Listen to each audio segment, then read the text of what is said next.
Hi kids, welcome to BEA Higher Primary School Class 5th Subject Social Science Second Semester Portion Chapter number 11 Recording and Communicating Knowledge Part 2. Children, in last class you have learnt about written communication, script, tablets and alphabets, Brahmi script and Davangere script.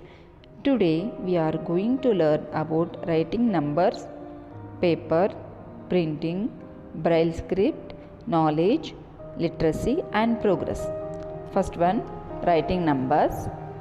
Writing numbers. In ancient times, early man used sticks and stones, sometimes even pictures to record their numbers of animals they killed and number of people in their village and so on. But this is not an efficient way of counting. Later, we had the Romans who developed the system of writing numbers, which used about 7 symbols to write any numbers from 1 to 1 crore. Today, we use the Hindu-Arabic system. This Hindu-Arabic system was developed in India nearly 2000 years ago. The Arabs took it to Europe and inspired worldwide there. This is what we are proud about. Even the zero was invented in India. If you see Hindu-Arabic system, this system uses 10 symbols from 0 to 9. So it is 0, 1, 2, 3, 4, 5, 6, 7, 8, 9.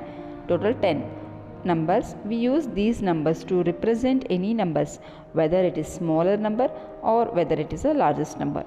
So this is about how writing of numbers involved. If we have to see writing as such, we need to record something in writing. On write, you can't maintain record without writing. Papers, they have developed papers which they could write on it. Ancient Egyptians used this system of a plant called papyrus to make paper, which is nearly 4000 years ago.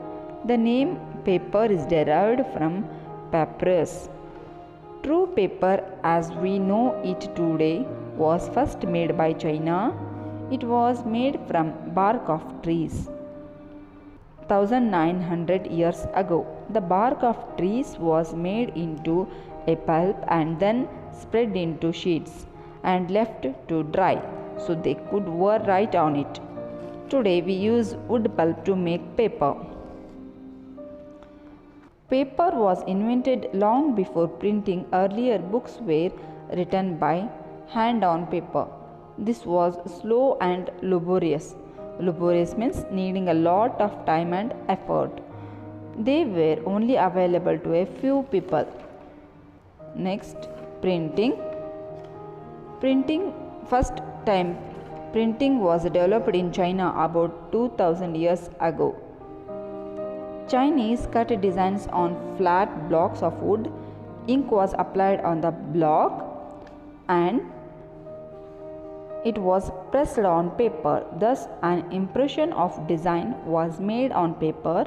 This method was used by Chinese to print books.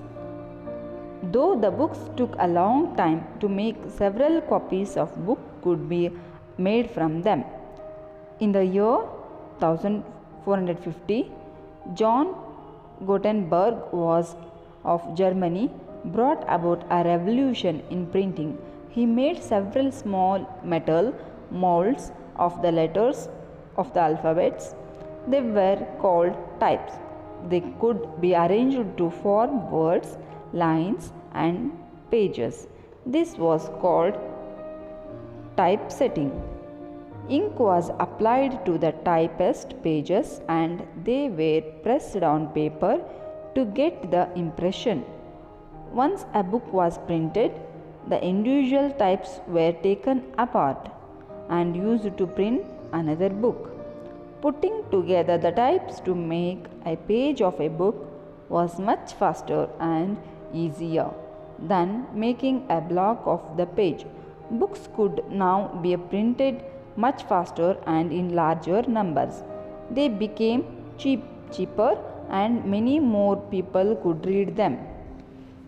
Next, Braille script. Braille script for the blinds. We read with our eyes, but how would a visual challenged person read? A special script called Braille allows a person who cannot see to read a book using his or her fingers. The script was developed by Louis Braille in France. In Braille, the letters of each word are printed in patterns of small dots. These dots are raised from the surface of the paper so that the visually challenged can feel them with a finger. Braille is read by lightly running their fingers along these dots. Next, knowledge, literacy, and progress. With the coming of computers, printing has become much faster and better. Metal types are no longer used. Instead, special computer software like PageMaker and InDesign are used to arrange the text and pictures in the pages. If a country wants to make progress, it is important that knowledge be communicated to a large number of people. If you know that this is possible only if most people in the country can read and write. Literacy is therefore the key to progress. Unfortunately, in India, a large number of people still cannot read and write. So, we should get education and we get the literacy. Thank you. Here the chapter is completed.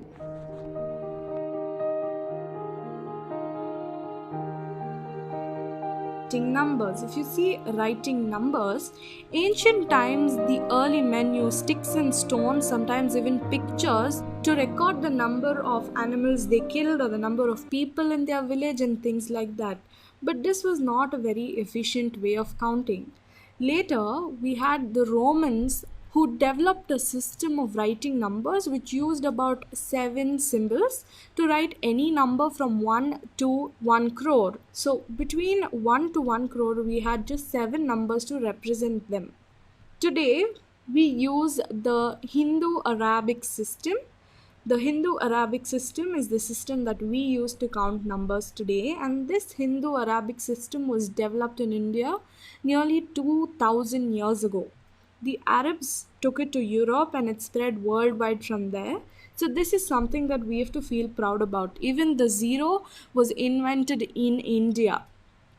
And if you see the Hindu-Arabic system, this system uses 10 symbols from 0 to 9. So you have 0, 1, 2, 3, 4, 5, 6, 7, 8 and 9. These were the 10 symbols that we used to represent any number, whether it is small or whether it is the largest number you've seen. We use numbers between 0 to 9 to represent them. So this is about how writing of numbers evolved. If we have to see writing as such, we needed something to record writing on, right? You just can't write in air. So then they had to develop something on which they could write, which was paper. If you see paper, ancient Egyptians used the stem of a plant called as papyrus, which made paper nearly 4,000 years ago. So this explains why we have the word paper. It was derived from the word papyrus. That's why we have the word paper. And the first true paper we know today was made in China, and it was made from bark of trees. And this was made nearly 1900 years ago. The Chinese allowed these bark of trees to be made into a pulp, and then they were spread into a sheet and left to dry so that they could write on it. But today, we use wood pulp to make paper. So if you can see the picture right here, this is barks of wood and it is getting converted into a pulp, and this pulp gets spread into a sheet and then it is dried and rolled up. So this is how we make paper even today. Now paper was invented long time before printing ever existed. So books were written by hand on paper. So you can imagine a book of say 50 pages all handwritten. How long would that take to make? So this explains why it was a very slow and laborious process, and why books were so rare and very few people actually had books back then. Then we had the whole concept of printing, which came into the existence.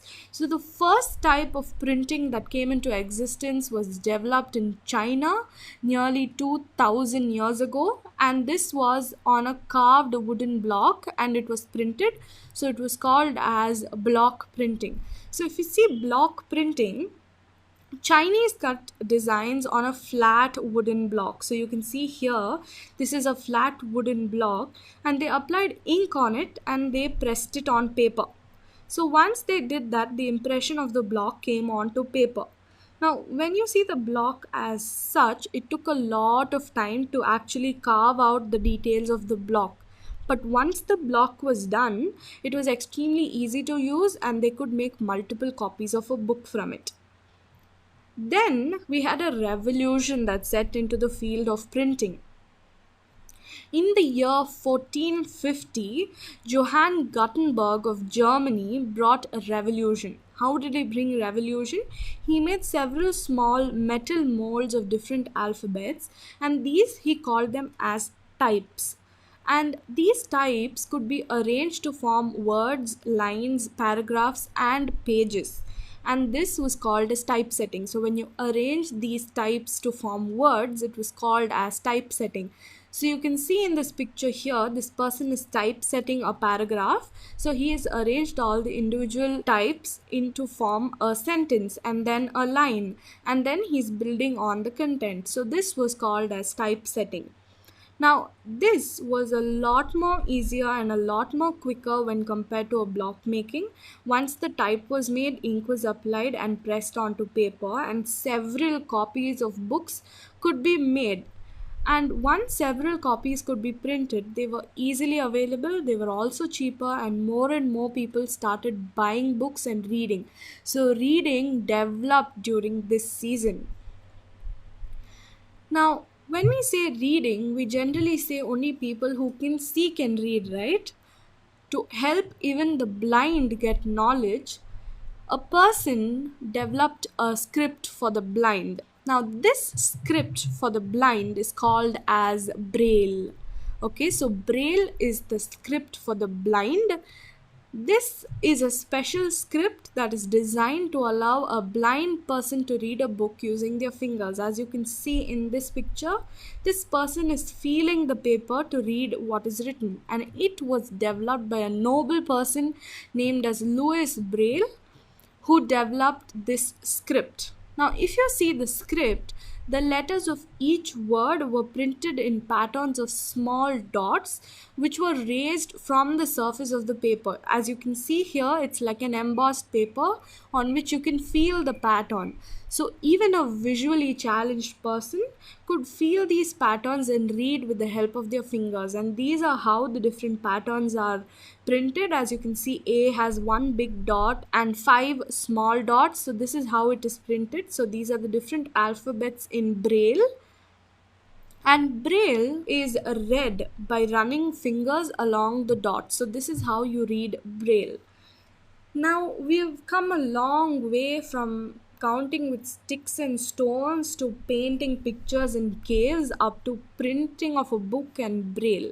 So we can clearly say that knowledge and literacy can lead to progress. Now, with the development of computers, printing has become much faster, more efficient, and much better. And today we use softwares like PageMaker and InDesign to arrange the text and pictures in pages to print them. So it is a lot more easier today. Now, if a country wants to make progress, it is important for knowledge to be communicated to the people of the country. So this communication has to reach a large population of people. And this can happen only if the people of the country know how to read and write. So we can also say that literacy is the key to success. Without literacy, if you don't know how to read and write, you cannot really help the country succeed. But unfortunately, if you see Indian scenario, a large number of people cannot read or write.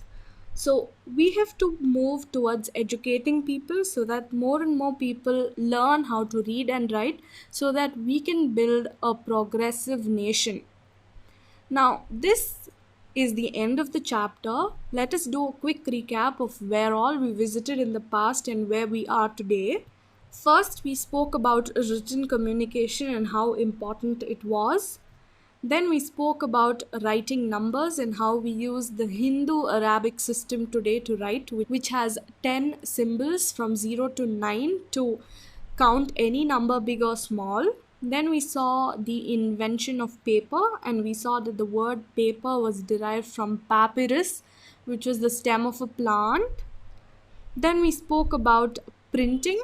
We saw that Chinese were the first to invent printing with the help of block printing, and we spoke about how printing was revolutionized by Johann Gutenberg by his types and typesetting. And then we spoke about how even blind people could read, and the script for blind was called as Braille, and it was invented by Louis Braille. Finally, we saw how knowledge and literacy leads to the progress of a country. So with this, we've finished this chapter, and there is one last thing I'd like to tell you, that communication leads to innovation. So effective communication is very important. So you should talk to as many people as possible and gain knowledge from them and ideas from them to build a better nation. Thank you.